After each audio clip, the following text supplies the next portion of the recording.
Hey viewers, welcome back to our channel.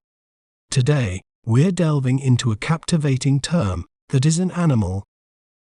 It's a large, mostly aquatic mammal known for its massive size and aggressive nature, typically not human-friendly.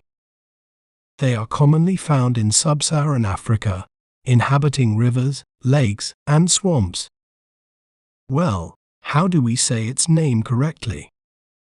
We may pronounce it as hippopotamus. Hippopotamus.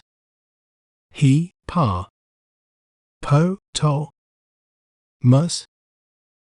Hippopotamus. Isn't it fascinating how breaking down a word can make it clearer?